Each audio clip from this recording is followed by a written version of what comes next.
ৰেসপেক্টেড viewers, TET কাম recruitment test GT PGT আৰু মাত্ৰ 2-3টা দিন আছে এপ্লাই কৰাৰ। তো আপোনালোকে যিবোৰে এপ্লাই কৰা নাই এপ্লাই কৰি দিয়ক। এই এপ্লাইৰ মাজতে মই যোৱাকালি যেটো ভিডিঅ' দিছিলোঁ যে এডিট অপশ্যনত কি কি এডিট কৰিব পাৰিব, 22 তাৰিখৰ পৰা 30 তাৰিখলৈ এডিট অপশ্যনটো চলিব।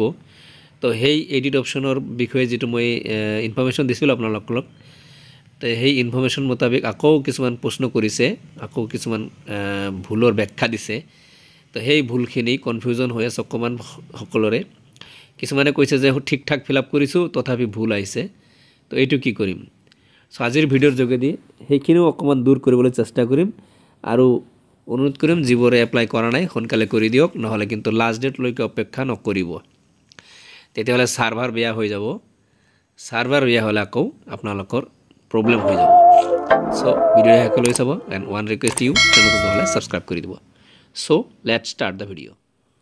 চাওক, এজনে প্ৰশ্ন কৰিছে যে মোৰ পিজি মেথছ আছিল কিন্তু এপ্লাই অপশ্যনত গ্ৰেজুৱেট টিচাৰ আহিছে কিয়? এইটো কেনেকৈ মিষ্টেক হ'ল? মোৰ পিজি মেথছ আছিল, আপোনাৰ পিজি মেথছ আছিল, এপ্লিকেশ্যন কৰিছে পিজিটিত হয়তো, কিন্তু জিটি আহিছে। আপুনি নিজে যদি এপ্লাই কৰিছে কনফিডেন্স আছে তেতিয়াহ'লে হয়তো টেকনিক্যাল প্ৰব্লেম আছে, সেইটো ঠিক হৈ যাব। আৰু যদি আপুনি নিজে কৰা নাই তেতিয়াহ'লে আপুনি শ্যোৰ নহয় যে কি কৰিছে চিলেক্ট, কাৰণ এনেকুৱাতো আহিব নালাগিছিল। হয়, এইটো হয়তো 22 তাৰিখত আপুনি ঠিক কৰিব পাৰিব, কিন্তু তথাপি আপুনি একবাৰ টোল ফ্ৰী নাম্বাৰত ফোন কৰি সুধি ল'ব, যিহেতু আপোনাৰ পোষ্টে চেঞ্জ হৈ গৈছে, গতিকে এইটো হ'ব নে নহ'ব অকণমান সুধি ল'ব। এটা চাওক, নেক্সটত যেটো কুৱেশ্যন আহিছে সেই কুৱেশ্যনটো হৈছে ছাৰ চি টেট পেপাৰ 2, এটা চি টেট ৰিলেটেড কুৱেশ্যন, তথাপি মই লৈছোঁ কাৰণ আপোনালোকৰ ভিতৰত বহুতে চি টেট দিব। চি টেট পেপাৰ 2 কিমান মাৰ্কছ থাকিলে নেক্সট ইয়েৰত হিন্দী মিডিয়ামত চাকৰি হ'ব? General caste, upper primary, arts. Hindi মিডিয়ামৰ স্কুল বহুত কম আছে অসমত, তো সেইকাৰণে আপোনাৰ অকণমান বেছি নাম্বাৰ উঠাব লাগিব।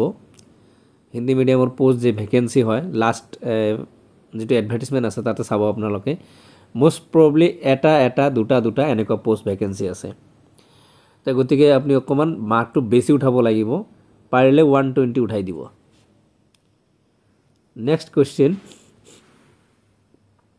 ছাৰ মোৰ প্ৰবীণ 48% আছে, হিন্দীৰ বাবে এপ্লাই কৰিব পাৰিম নেকি? এডভাৰ্টাইজমেণ্ট স্পষ্টকৈ লিখা আছে যে প্ৰবীণত 50% লাগিব, গতিকে আপোনাৰ 50% লাগিব, 48% হ'লে নহ'ব। নেক্সট আছে, কিন্তু হৈছে এইটো অৱশ্য সকলোৰ কনফিউজন আছে, বহুতখিনি এইটো আলোচনা হৈছে, তথাপি মানে কুৱেশ্যনটো আহি থাকে। ছাৰ মোৰ মেথছত মেজৰ আছিলে, মই ছায়েন্স প্লাছ মেথছ দুটা পোষ্ট চিলেক্ট কৰি ছাবমিট কৰি দিলোঁ, এতিয়া কোনোবাই কৈ এপ্লিকেশ্যন ৰিজেক্ট হ'ব। ছাৰ এইটো সঁচা নে মিছা জনাবচোন প্লিজ।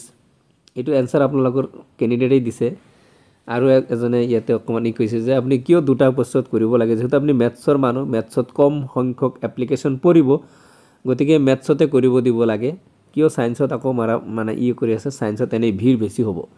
আপোনাৰ কথাটো সম্পূৰ্ণ সঁচা, কিন্তু কুৱেশ্যনৰ এনচাৰটো হ'ব যে কোনো ধৰণৰ প্ৰব্লেম নহ'ব, কাৰণ বেছিভাগেই এনেকুৱা কৰিছে আৰু এইটো সুযোগো দিছে, যিহেতু আপুনি দুয়োটা পোষ্টৰ কাৰণে মানে কি কয় ইলিজিবল, তো গতিকে আপুনি দুটা পোষ্ট এপ্লাই কৰিছে, আপোনাৰ কোনো প্ৰব্লেম নহ'ব। কিন্তু চিলেকশ্যনটো আপোনাৰ এটাই কৰিব লাগিব, দুটা পোষ্টতো আৰু আপুনি চাকৰি কৰিব নোৱাৰিব। যেহেতু মেথছ আছে আপোনাৰ, গতিকে মেথছ প্ৰিফাৰেঞ্চ পাব, আৰু মেথছত আপুনি পাছ কৰিলে এনেই জব হৈ যাব, কাৰণ মেথছ পোষ্ট ভেকেঞ্চ থাকি যাব। মেথছটো পোষ্টটো ফিল আপ নহ'ব, মই আগতীয়াকৈ কৈ থৈছোঁ কথাটো, আপোনালোকে মিলাই ল'ব। ইয়াৰ পিছত চাওক, প্ৰশ্ন এজন আহিছে যে ছাৰ মোৰ হায়াৰ ছেকেণ্ডেৰী ৰেজিষ্ট্ৰেশ্যন কাৰ্ড হেৰাই গৈছে, এতিয়া কি কৰিম?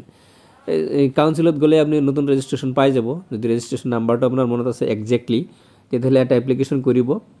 এপ্লিকেশ্যন কৰাৰ লগে লগে আপুনি কাউন্সিলত গৈ আপুনি কি কৰিব, আজিকালি অনলাইনৰ যুগ, তাৰ পৰা অনলাইনত আপোনাৰ ৰেজিষ্ট্ৰেশ্যন নম্বৰ মাৰিলে আপোনাৰ সব ডিটেইল আহি যাব, তাতে ডুপ্লিকেট ৰেজিষ্ট্ৰেশ্যনটা দি দিব। আৰু এনিৱে আপোনাৰ ৰেজিষ্ট্ৰেশ্যনৰ ইমান দৰকাৰ নাই, কাৰণ ৰেজিষ্ট্ৰেশ্যন কাৰ্ডটো ক'তো নালাগে, এডমিট কাৰ্ডহে লাগে, এডমিট মাৰ্কশ্বিট চাৰ্টিফিকেট, এই তিনিটা বস্তুহে বেছি লাগে। ৰেজিষ্ট্ৰেশ্যন ইমান ইম্পৰ্টেঞ্চ নাই, কাৰণ ৰেজিষ্ট্ৰেশ্যন নাম্বাৰটো এডমিট কাৰ্ডত দিয়াই থাকে।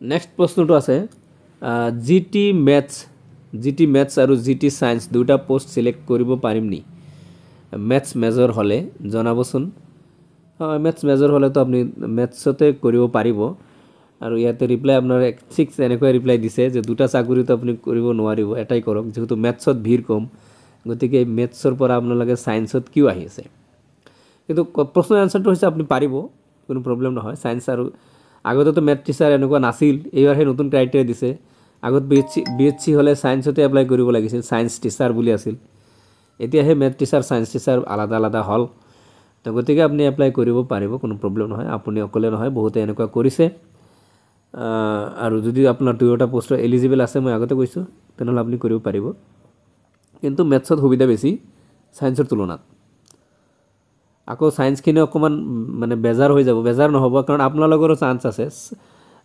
ইমান গ্ৰেজুৱেশ্যন পোষ্ট জিটি পোষ্ট কেতিয়াও খালী হোৱা নাছিল ভেকেন্ট হোৱা নাছিল এইবাৰ এটা সুবৰ্ণ সুযোগ আছে আপোনালোক অকমান কষ্ট কৰিলে আপোনাৰ জব হৈ যাব